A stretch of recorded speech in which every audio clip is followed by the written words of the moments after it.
Bien, el primer tema que abordaremos de una serie de temas, el cual tratan de presupuestar o proyectar la demanda para un ideado o proyecto de negocios, es el de descomposición clásica.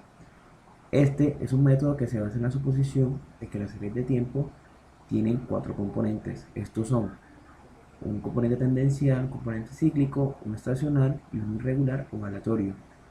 Para la predicción se hace necesario la combinación de las predicciones de cada componente de manera individual. Entonces, el componente tendencial es aquel que se representa en largo plazo y se ve como un crecimiento o disminución de la serie sobre un periodo amplio. Esta no solo se ve en largo plazo, sino que en ocasiones se puede ver en un corto plazo. El componente cíclico es aquella fluctuación en forma de onda alrededor de la tendencia. Este se ve más que todo relacionado al ciclo de los negocios de la economía, en los periodos de recesión y de auge. El componente estacional es un patrón de cambio que se repite a sí mismo año tras año.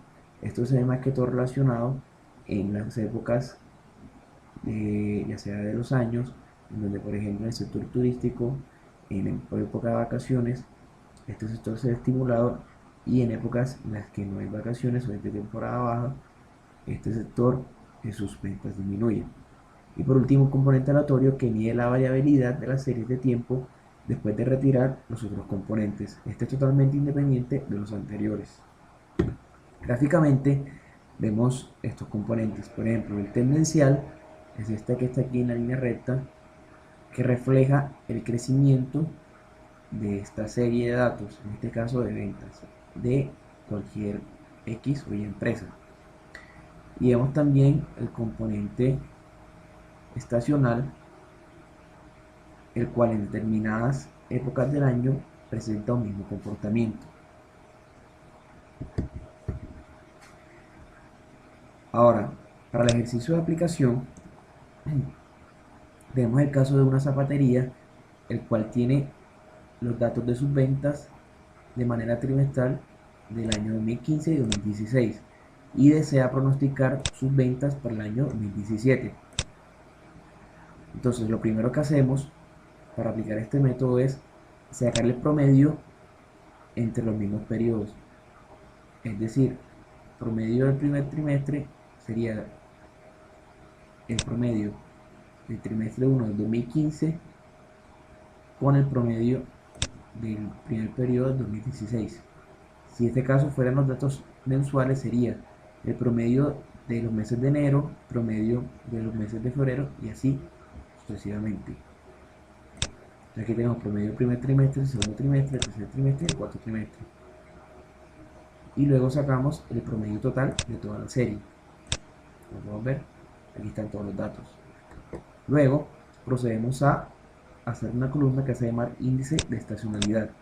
Y este no es más que el promedio de cada periodo, en este caso de los trimestres, entre el promedio total. Lo podemos ver aquí.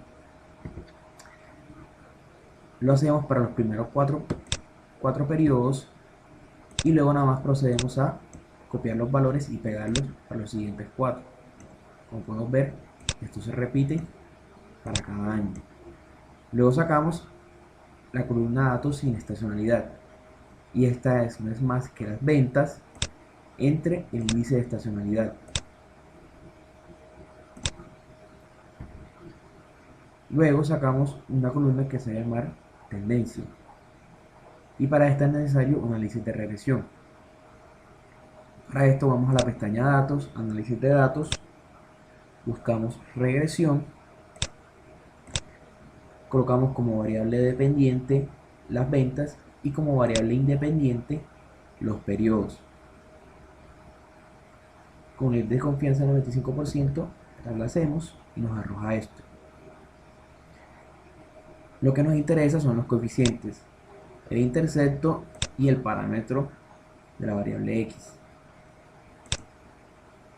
Luego aplicamos la fórmula intercepto más el parámetro por la observación, que en este caso es el periodo. Fijamos con F4 el intercepto y el parámetro y procedemos a arrastrar. Y por último, hacemos la columna pronóstico, que esta es la que nos interesa, que haga la redundancia va a pronosticar o va a decirnos cuánto es lo esperado de las ventas para este negocio, en este caso venta de calzado. Simplemente procedemos a multiplicar el índice de estacionalidad por la tendencia, y como podemos ver son datos muy cercanos, es real con el proyectado, y estos cuatro últimos serían la respuesta al problema.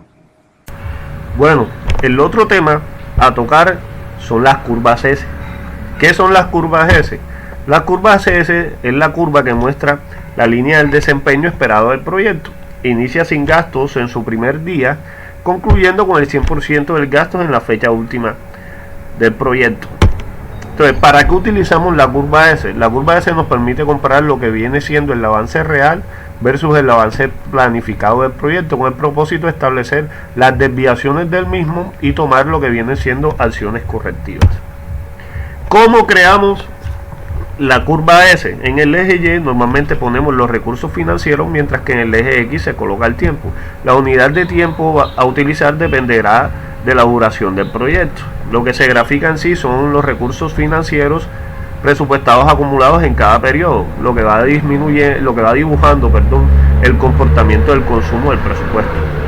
A continuación pasaremos a analizar un pequeño ejemplo de un proyecto y posteriormente realizaremos o graficaremos su curva S.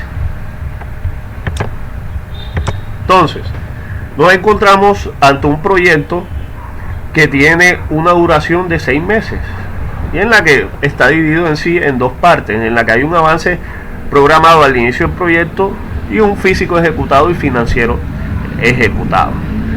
Entonces, cada una de estas dos partes se divide en tres columnas, en la que están los montos, el porcentaje de ejecución programada y el porcentaje acumulado. Entonces, el avance programado, para cada uno de los 6 meses se le asigna un monto inicial para ejecutar durante dichos meses. El porcentaje de ejecución programada, ¿cómo lo hallamos? El porcentaje de ejecución programada, simplemente sumamos en el avance programado el monto para cada mes, el cual nos va a dar un monto total del dinero a ejecutar. Entonces simplemente dividimos el monto del mes 1 entre el monto total y el resultado lo multiplicamos por 100. Eso nos da el porcentaje de ejecución programada para el mes 1, y así hacemos con los distintos meses. La sumatoria del porcentaje de ejecución programada de cada uno de los meses nos debe dar el 100% al final. ¿Cómo hallamos el porcentaje acumulado? El porcentaje acumulado, sumamos el mes 1, el porcentaje de ejecución programada del mes 1. Bueno, el mes 1 se queda intacto. Para el mes 2 sumamos el porcentaje de ejecución programada del mes 1 más el porcentaje de ejecución del mes 2, y así sucesivamente. En el mes 6 la sumatoria de los porcentajes de ejecución programada nos debe dar el 100%. Lo mismo aplicamos para el avance físico ejecutado y el financiero ejecutado para cada uno de los distintos informes. Cabe destacar que el avance físico ejecutado tiene sus propios montos en los distintos meses, al igual que en el financiero ejecutado. Entonces, a continuación pasaremos a construir la curva S. Entonces nos vamos a insertar gráficos de línea y hundimos aquí. Entonces hundimos clic derecho y ponemos seleccionar datos. En agregar, hundimos en agregar, y en el nombre de la serie en un primer momento ponemos programado, y en los valores de la serie ponemos el porcentaje acumulado y hundimos aceptar. Entonces aquí tenemos la curva del avance programado. Entonces en editar, en etiquetas del eje horizontal, ponemos los meses de duración del proyecto.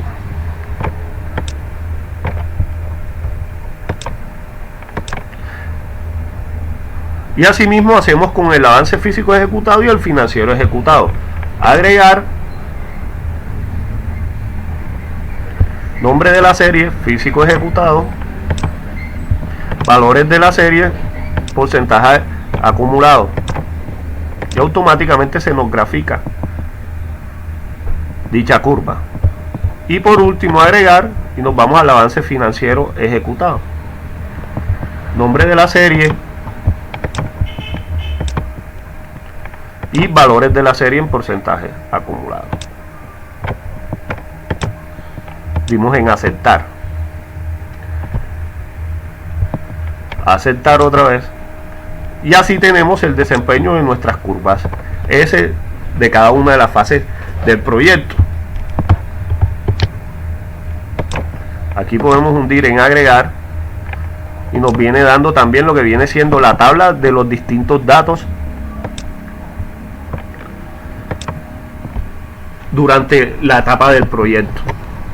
Y de esta forma se construye lo que viene siendo las curvas S de un proyecto. Por otra parte, encontramos que existe la posibilidad de realizar análisis de series de tiempo con modelos que no llevan asociada una tendencia lineal. En el marco de esta problemática encontramos los modelos de tendencia exponencial, los cuales son unos modelos que nos permiten una aproximación no lineal del comportamiento o la relación de unas variables. Entonces, estos modelos surgen principalmente ante la necesidad existente de modelar cierto tipo de variables en las cuales el uso de modelos lineales no es el más adecuado, principalmente para la realización de pronósticos. Un claro ejemplo de esto es el ciclo de vida de un proyecto nuevo al introducirlo en el mercado, en el marco de la formulación y evaluación de los proyectos de inversión. Entonces encontramos que existen principalmente tres etapas dentro de las que están la introducción, el crecimiento, la madurez y la saturación. Y si observamos en la presente gráfica vemos que la tendencia natural de este producto no sigue una tendencia lineal. Por lo tanto, surge la necesidad de plantear un modelo no lineal, es decir, exponencial, que se adecue más al comportamiento de estas variables. Entonces, resultado de esto surge un modelo bajo la forma funcional presentada en la diapositiva y vemos que si bien está expresado de forma exponencial, el análisis de correlación para explicar la variable y se realiza mediante una expresión logarítmica de la relación de estas variables. Entonces vemos que se transforma la forma funcional inicial y se obtiene tanto la pendiente como el intersecto de una forma funcional lineal.